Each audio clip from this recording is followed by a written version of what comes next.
अस्सलाम वालेकुम। सितारों के सफ़र पर खुश आमदीद। सबसे पहले तो आप सब लोगों को मेरी तरफ से और मैडम एस्ट्रोलॉजर एन बख्श की तरफ से रमज़ान मुबारक। हमारी दुआ है कि अल्लाह ताला आपको इस मुबारक महीने की रहमतों, बरकतों और मग़फ़िरत से नवाजे, आपके रोज़े, नमाज, दुआएं और इबादत कबूल फरमाए। और हमारी दुआएं हैं कि आपके रोज़े, नमाज, दुआएं और इबादत कबूल फरमाए और आपकी ज़िंदगी से हर परेशानी, गम और मुश्किल को दूर कर दे। इस रमज़ान अल्लाह पाक आपके दिल को सुकून, घर में खुशियाँ और रिस्क में बरकत अता फरमाए। आमीन। अब हम बात करते हैं उस प्लैनेट की जो आपके एक्शंस, आपकी ड्राइव और आपकी करेज को रिप्रेजेंट करता है, यानी कि मार्स। ये जब पॉजिटिव होता है तो इसके पॉजिटिव होने की कुछ अलामात ऐसी हैं कि ये बहुत बोल्ड बनाता है इंसान को, डिटर्मिनेशन देता है, एनर्जी देता है, लीडरशिप क्वालिटीज़ देता है और किसी भी चीज़ को इनिशिएट करने की एनर्जी देता है, जो हम सबको लाइफ में आगे बढ़ने और अपने गोल्स को अचीव करने में मदद देती हैं। लेकिन जब मार्स नेगेटिव होता है तो वो कुछ चैलेंजेस भी क्रिएट करता है, जैसे इम्पल्सिवनेस हो गया, ईगो क्लैशेस हो गए, बेसब्रापन हो गया या फिर रैश डिसीजंस के तौर पे वो सामने आती हैं चीज़ें। और अगर इनको कंट्रोल में ना रखा जाए तो टेंशन्स बढ़ना शुरू हो जाती हैं ज़िंदगी में, कॉन्फ्लिक्ट्स देखने को मिलते हैं, हर एक दूसरे से आप लोग लड़ना शुरू कर देते हैं, आपकी अपॉर्चुनिटीज़ मिस होना शुरू हो जाती हैं। तो यहाँ पे मार्स बहुत इम्पॉर्टेंट रोल प्ले करता है आपकी कुंडली जायचा या बर्थ चार्ट में। इस वीडियो में हम एक्सप्लोर यही करेंगे कि मार्स का जो ट्रांजिट है एक्वेरियस में 23 फरवरी 2026 को जो हो रहा है, वो आपके लिए क्या इम्पैक्ट लेकर आएगा आपकी पार्टनरशिप्स में, करियर में, हेल्थ में, आपकी लव लाइफ में, आपकी पर्सनल ग्रोथ में। और इनमें आपको ये भी बताऊंगा कि आप लोगों ने इसकी एनर्जी को कैसे स्ट्रेटजिकली चैनल करना है ताकि आप लोग मैक्सिमम बेनिफिट उठा सकें। और अगर आपकी लाइफ में कॉम्प्लेक्स इश्यूज ज़्यादा हैं या फिर आप चाहते हैं कि मैडम एस्ट्रोलॉजर एन बख्श आपके बर्थ चार्ट को पर्सनलाइज रीडिंग दें, तो आप व्हाट्सएप का नंबर आपकी स्क्रीन पर आ रहा होगा, आप मैसेज करके अपॉइंटमेंट अपना बुक करवा सकते हैं। और जिन लोगों को अपना मून साइन नहीं पता वो कमेंट सेक्शन में अपनी ओरिजिनल डेट ऑफ बर्थ लिखें, हम आपको आपका मून साइन बता देंगे।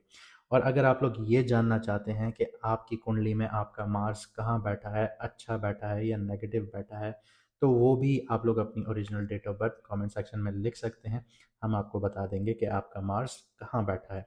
तो आइए देखते हैं कि आपके ज़ोडिएक के लिए, यानी आपकी राशि, आपके बुर्ज के लिए मार्स का जो ट्रांजिट है एक्वेरियस में वो कैसा रहेगा। अब बात करते हैं कैंसर मून साइन वालों की, यानी कि कर्क राशि यानी कि बुर्ज सरतान वालों की। तो जो मार्स है वो आप लोगों के 8th हाउस में एंटर हो रहा है। जो 8th हाउस है वो आपकी शेयर्ड रिस्पॉन्सिबिलिटीज़ का घर है, अंदर के खौफ का घर है, जो खौफ आप हर किसी से डिस्कस नहीं करते, डीप साइकोलॉजी का घर है। और ये सारी चीज़ें हाईलाइट हो रही हैं। इसके अलावा इसका जो इम्पैक्ट होगा वो आपके career, job, business, crypto, stock पर क्या होगा। तो सबसे पहले आप लोगों का जॉब और करियर को देख लेते हैं। इस टाइम पीरियड में आपके ऊपर हिडन रिस्पॉन्सिबिलिटीज़ बढ़ना शुरू होंगी या फिर सेंसिटिव जो प्रोजेक्ट्स हैं वो हैंडल करने का बहुत ज़्यादा प्रेशर आना शुरू होगा। अथॉरिटीज़ की जो स्क्रूटनी है, जैसे बॉस, मेंटोर या आप लोगों के ऑडिटर्स, वो भी आपको देखने को मिलेंगी। आपका करियर सडन टेस्ट फेज़ में आना शुरू होगा, कॉन्फिडेंशियल आप लोगों को सेंसिटिव प्रोजेक्ट्स मिलना शुरू हो जाएंगे।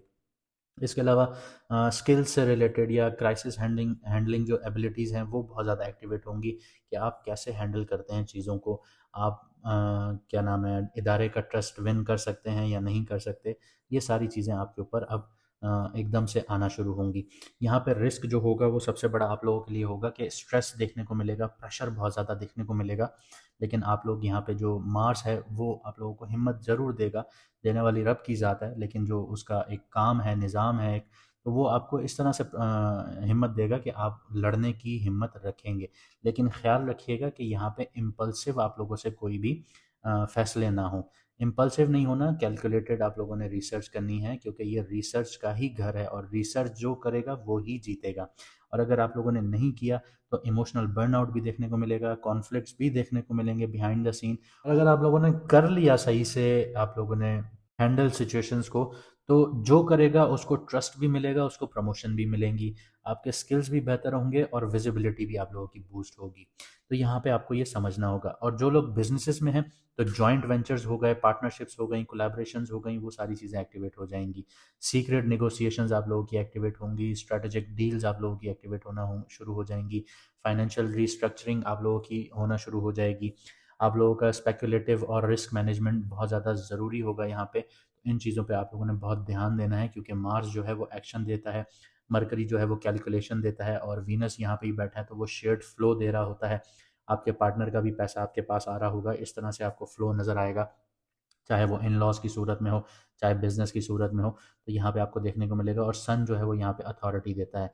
यहाँ पे आप लोगों को इम्पल्सिव मूव्स बिल्कुल अवॉइड करने हैं, वरना वो प्रॉब्लम्स क्रिएट करना शुरू करेंगे, और ऐसे प्रॉब्लम्स में आपको उलझाएंगे कि आप समझ भी नहीं पाएंगे कि आपके ऊपर एक के बाद एक प्रॉब्लम आ रही है, क्योंकि एट्थ हाउस जो है वो दुख और तकलीफ़ों का भी घर है।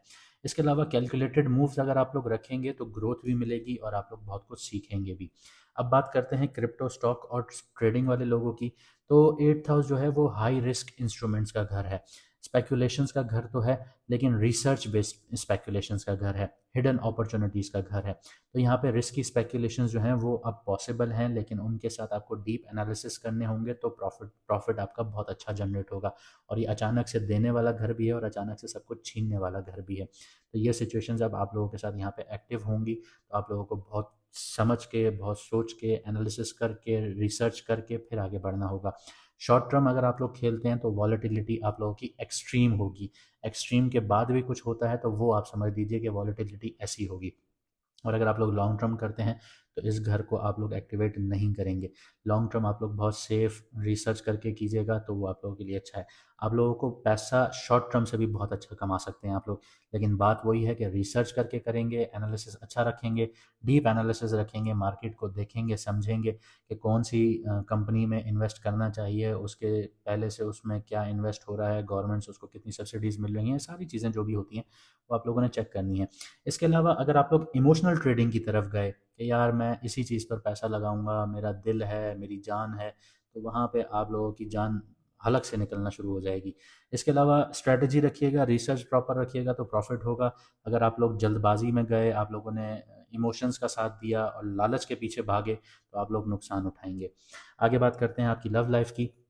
तो सबसे पहले सिंगल्स को देखते हैं, तो हिडन अट्रैक्शंस आप लोगों को देखने को मिलेंगी, टैबू रिलेशनशिप्स देखने को मिल सकते हैं, मिस्टीरियस रिलेशनशिप होंगे, डीप बॉन्डिंग यहाँ पे देखने को मिलेगी, इंटेलेक्चुअल प्लस इमोशनल मिक्स आपको यहाँ पे मिलेगा।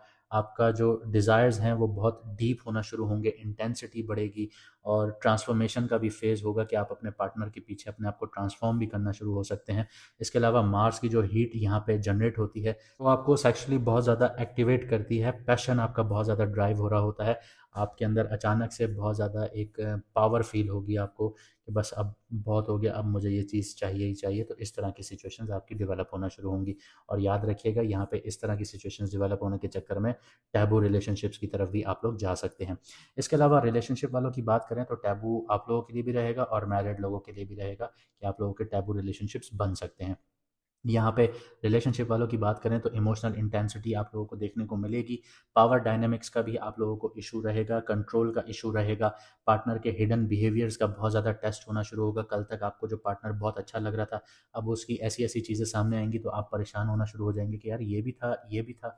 तो इस तरह से आप लोगों को चीज़ें फेस करना पड़ सकती हैं। कम्युनिकेशन आप लोगों की बहुत ज़्यादा ब्लंट हो सकती है, जो कि मिसअंडरस्टैंडिंग का सबब बन सकती हैं, तो आप लोगों को बहुत एहतियात करनी है। इसके अलावा उन लोगों की बात करें जो लोग मैरिड हैं, तो अब आप लोगों का जो डिस्कशन स्टार्ट होंगी वो फाइनेंसेस पर बहुत ज़्यादा स्टार्ट होंगी, प्रॉपर्टी पे बहुत ज़्यादा स्टार्ट होंगी, शेयर्ड एसेट्स पर बहुत ज़्यादा डिस्कशन स्टार्ट होंगी, क्योंकि जो एट्थ हाउस है आपकी प्रॉपर्टी का भी घर है, आपके शेयर्ड एसेट्स का भी घर है। चाहे आप इन लॉज से आप लोग डिमांड करते हैं कुछ, किसी का अगर एट्थ हाउस डैमेज हो तो उनके सास ससुर से हमेशा ताल्लुकात ख़राब रहते हैं, किसी का अच्छा हो तो उनके सास ससुर से बहुत अच्छे ताल्लुकात रहते हैं। तो ये एट्थ हाउस की एक खसूसियत है जो आपको देती है ज़िंदगी में।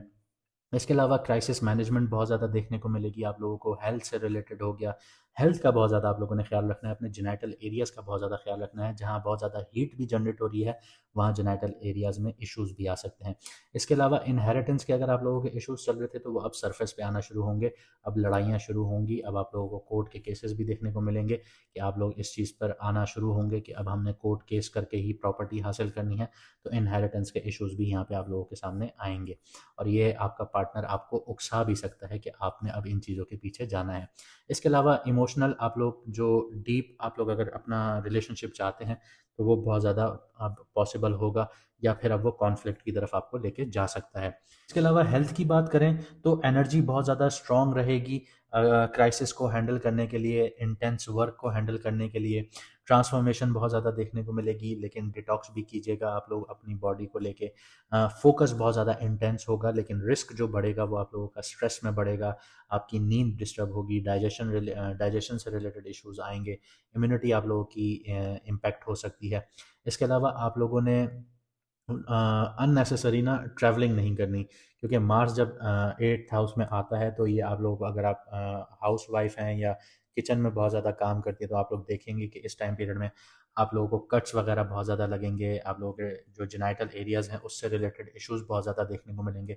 और अगर आप मर्द हजरात हैं तो आप लोगों को ट्रैवलिंग बहुत एहतियात से करनी है, आप लोगों को भी कट लग सकते हैं। माइनर एक्सीडेंट्स का भी यहाँ पे ख़तरा पैदा होता है जब मार्स 8th हाउस में होता है। इसके अलावा कोई भी चीज़ों को आप लोगों ने सर पे सवार नहीं करना, इससे आपका नर्वस सिस्टम जो है वो ट्रिगर होगा और फटीग देखने को मिलेगी। सेक्सुअल एनर्जी मिसमैनेज हो सकती है टेंशन की सूरत में, एनजाइटी देखने को मिल सकती है और इंटरनल बहुत ज़्यादा प्रेशर यहाँ पे डेवलप होगा। तो माइंड प्लस बॉडी आप लोगों ने यहाँ पे बैलेंस करना सीखनी है।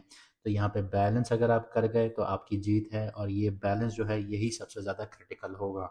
उम्मीद करता हूँ आप लोग समझे होंगे और आप अपनी ज़िंदगी को बेहतर बनाएंगे, और हमें उम्मीद है कि आप अपना प्यार वीडियो को लाइक करने की सूरत में ज़रूर दिखाएंगे और कमेंट में अपनी राय ज़रूर बताएंगे। और अपने दोस्तों यारों के साथ भी वीडियोस को शेयर कीजिए, ताकि उनको भी लाइफ में सही डायरेक्शन मिल सके और वो आगे बढ़ सकें। मुझे दीजिए यहाँ से इजाज़त, मिलते हैं अगली वीडियो में सितारों के सफ़र पर।